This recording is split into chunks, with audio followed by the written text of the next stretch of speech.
Hello. Hello everyone. It's Sunday. It's Sunday today and we're here at the park. We cook out kahit na umuulan kasi wala naman kaming magawa sa bahay. Ang lamig pa naman. Kaso umuulan pa rin. Nakakasawa din kasi sa bahay. Kaya we go out na lang.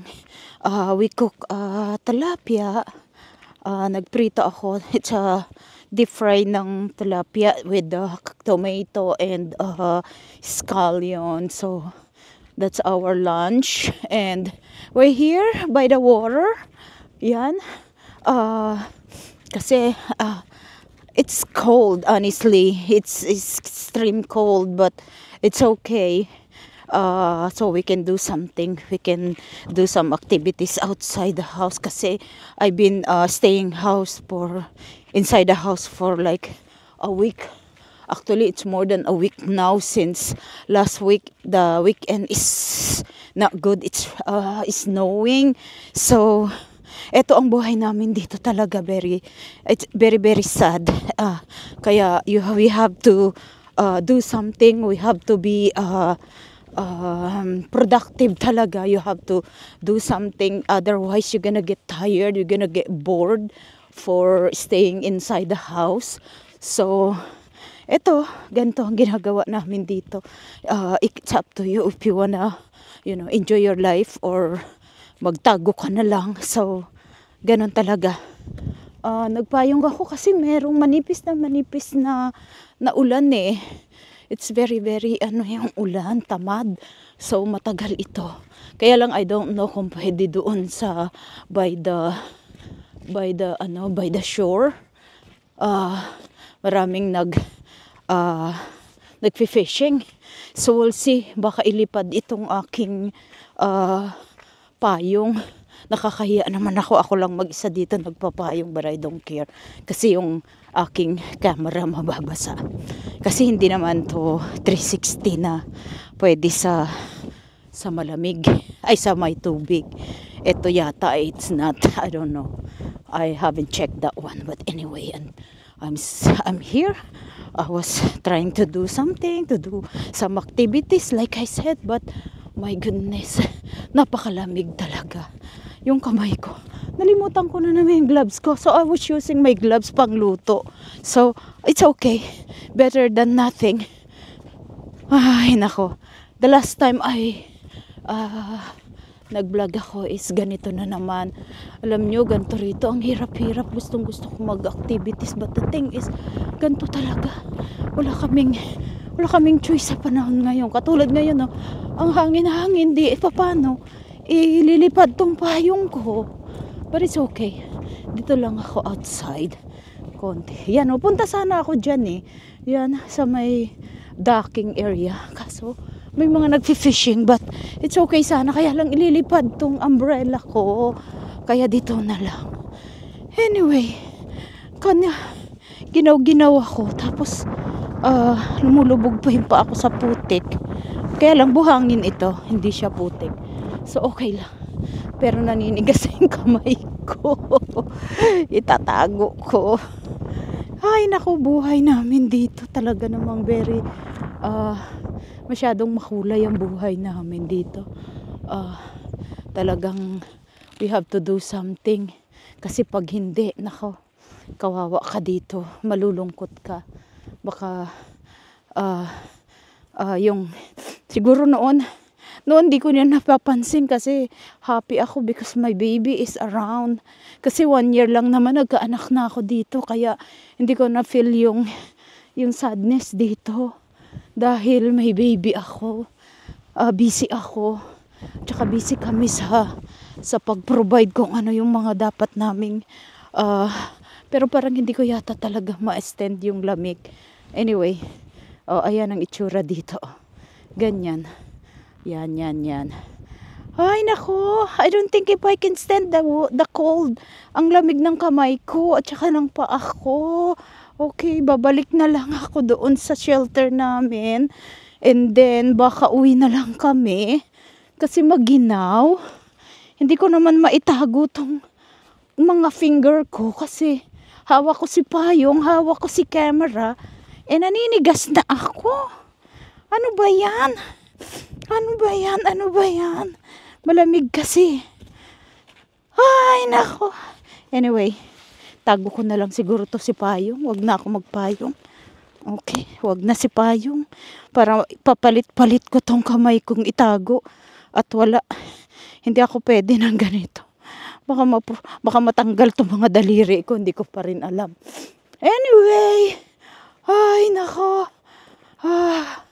Ganito. Walang masyadong tao. Sana umakyat pala ako doon. Ay, akyat na lang ako. Ay, sige, akyat na lang ako doon sa may docking area nila. Dito sa may mga nagfi-fishing. Para makita nyo yung itsura dito. Kahit na umaambon. Huwag na ako magpayong-payong, the same thing. Ay, nako. Ganto talaga ang buhay dito.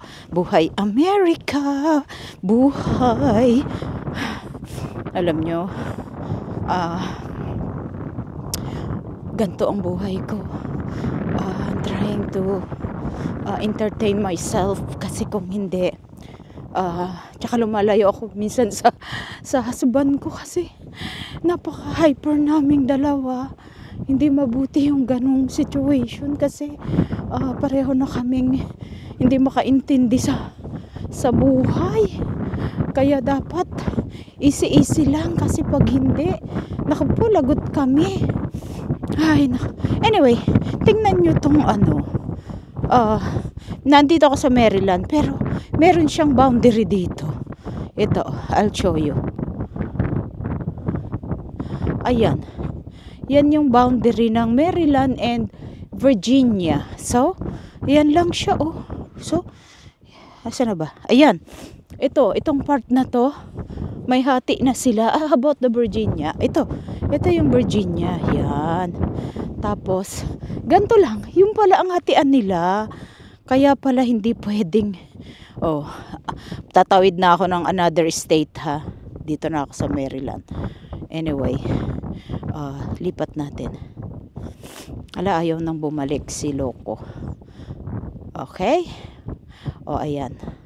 Ayan na si ako. Likot natin, tas pupunta kami dito. Ay, teka, papuntahin ko muna dyan. Pakita ko sa inyo itong docking area dito. Ayan, may nag-fishing doon. Ako, Diyos ko, baka patayin ako nito. Baka mga serial killer ito kaya? Ay, hindi. Joke lang. Hindi naman. May mga CCTV dito, so I'm pretty sure makikita nila ako pagka may nang abduct sa akin dito. Pero ano naman gagawin nila sa akin? Wala naman akong pakinabang. Papakainin pa nila ako. I don't think so. Anyway, ikot na natin sa mukha ko. Okay, ito. Dito na tayo. Tago ko muna yung kamay ko kasi ginaw na ako. Lintik na buhay ito. Napakahirap. So anyway, ayan sila. Nagpi-fishing sila kahit na malamig. Kaya, pero actually, ay, ang laki ng isda. It's a big, catfish. It's a catfish. Can I take a picture? Wow, that's big. That's huge. But that's a catfish, right? Oh my gosh. I can take a picture for you. No. No, thank you. Oh my God, that's huge. Yeah, did you catch a lot? They're right here. Oh, You see that one? More over here. more? Oh my God. Golly. Can I see? Oh my God, that's huge. Can I take a look?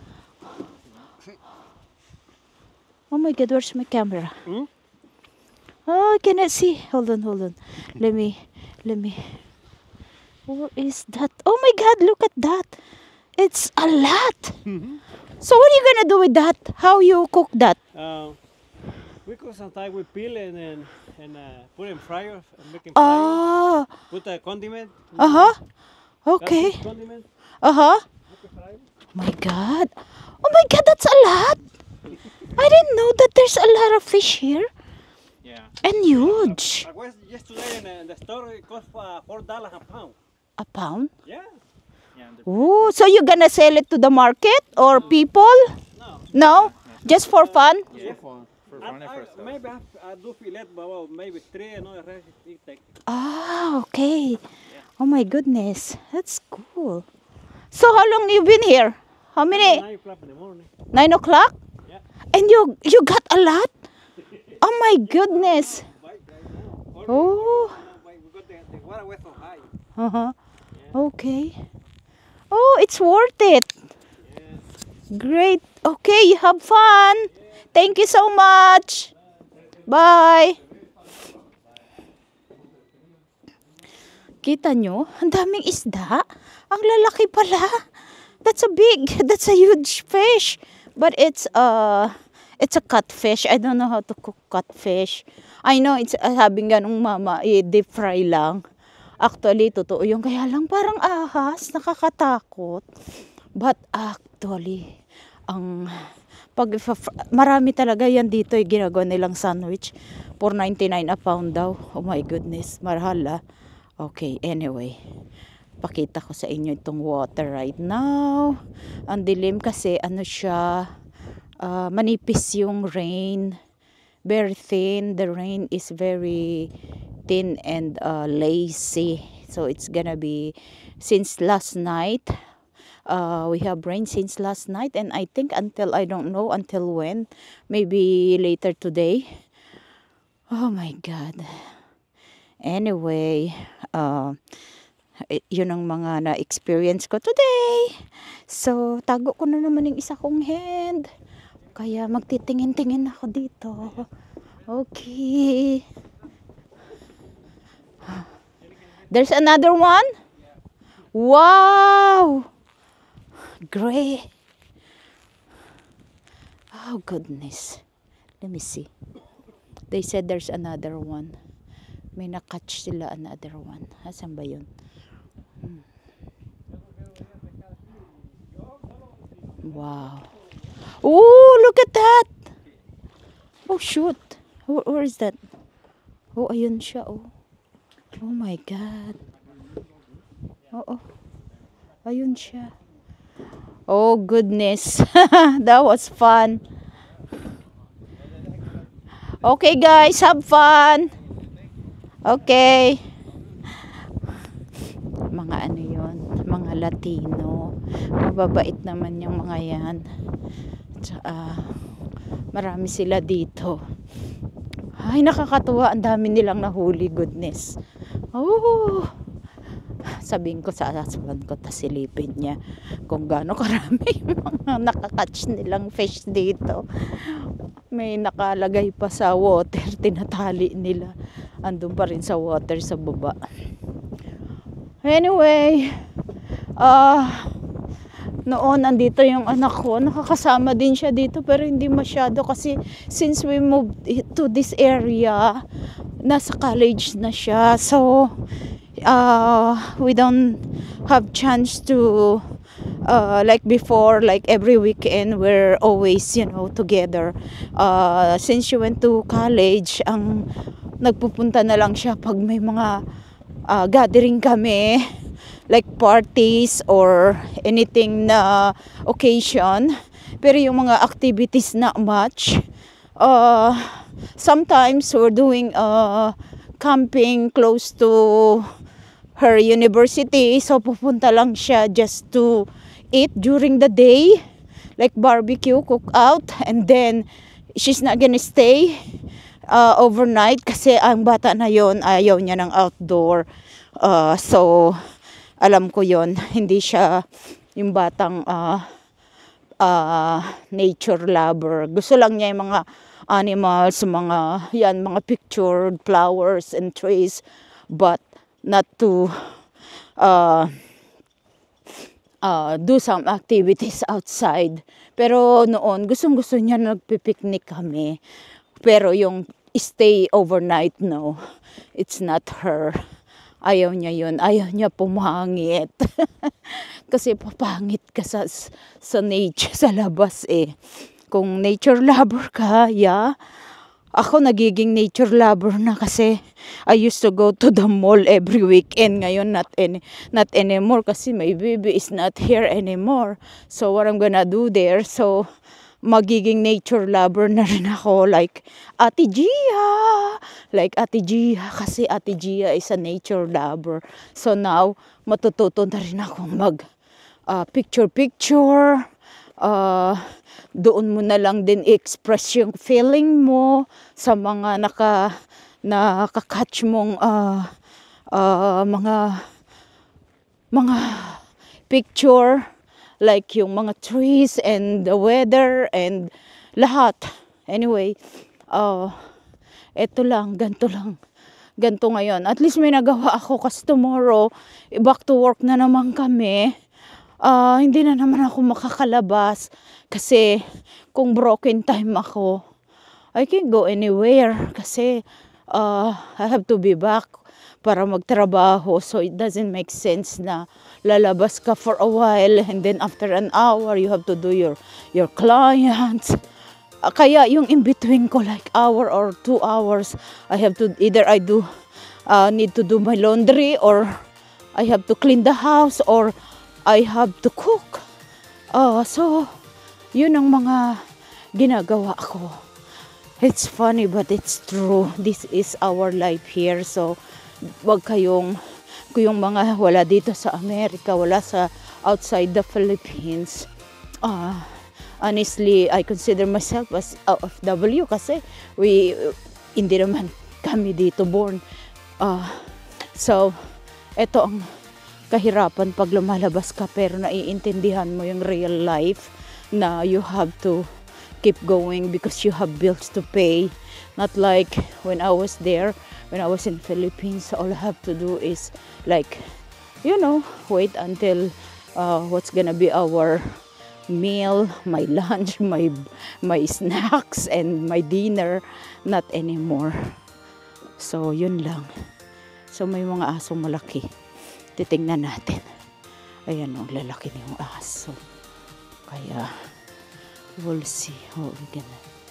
Hello! Hi! Ayun siya. Lalaki na aso nila. Pero parang kakainin na. Parang kung kakainin. Kasi ano siya. Ibang klaseng aso yun. Pitbull ba siya o what? I don't know. Anyway, dito lang ako. Ayun yung kasama ko. Parang tanga siya doon sa shelter. Yan ginagawa niya dito para siyang dito, Guardia Civil. Ayaw lumabas but at least sinamahan ako today. Anyway, sabihin ko lang, hey dad! Ang dami nilang na-catch na fish. Ang lalaki. Kaya nga lang puro catfish pero ang lalaki. Sabi nung mga yung mga Latino, $4.99 a pound daw. Ang dami talaga. Like isang isang container na. Catfish pero ang gaganda. Cuttlefish. Oo.